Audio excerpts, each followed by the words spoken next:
Hey guys, Scrappy K Sue. I have a harvest fall card for you.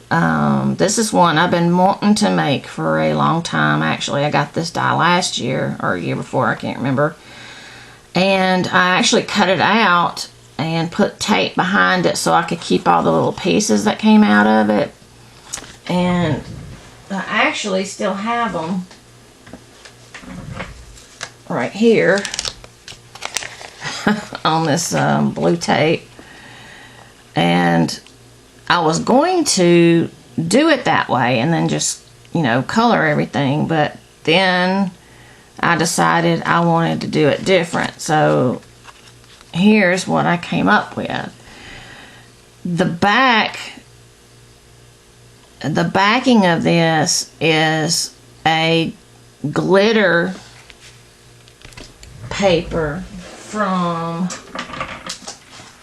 American Crafts, and I'm so glad. And I've had this for a while and did not realize the kind of paper it was until I used it for this. And I actually used it for the pumpkin and the pumpkins and the black part.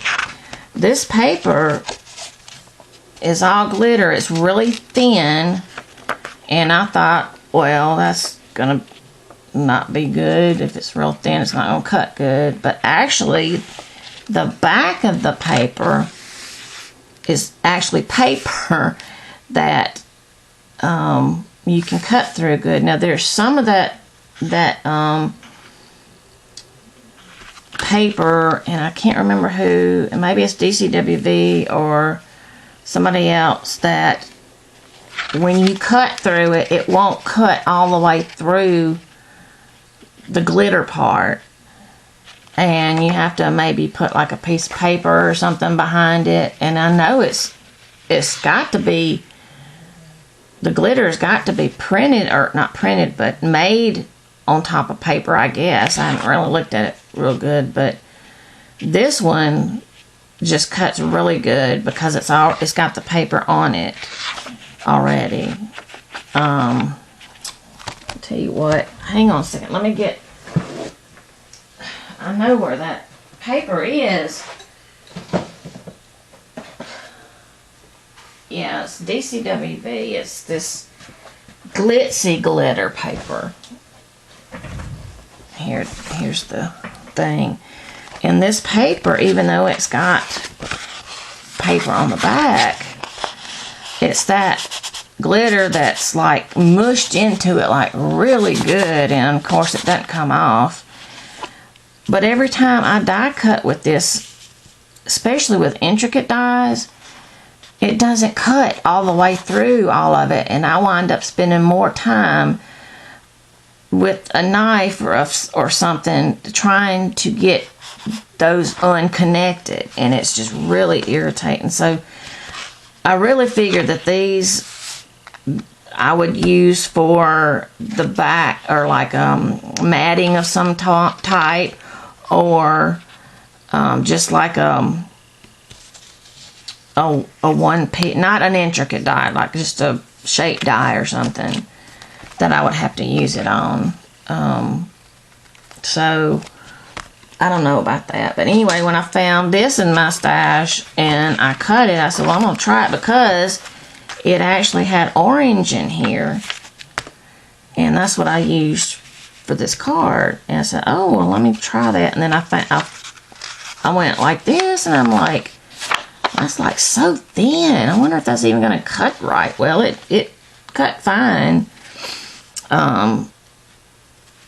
And then the black one, I just cut a square out so it'd be the back of this card. Well, I'll put another thing on the back so you wouldn't see the black thing. But anyway, I just used on the cutout, that's these green things and these little lines for the pumpkins. I just colored with Tim Holtz Distress ink with a little finger dauber so I could get into little spots and stuff and get this. And then for the little brown parts for here.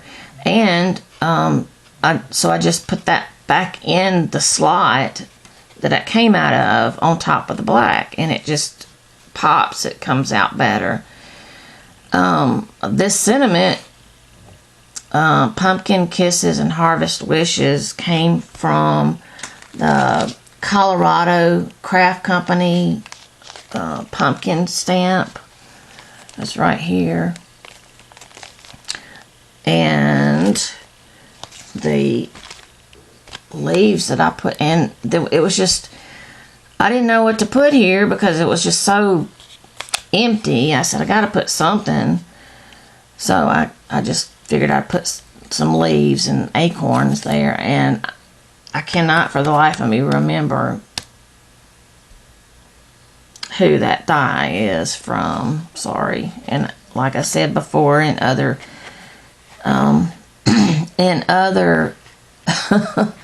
my voice is about ready to go. Sorry.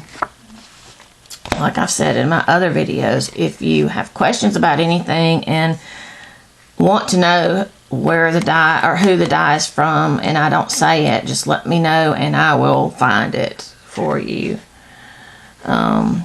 And on the inside, I put some washi tape here, and I stamped some little pumpkins, which came from the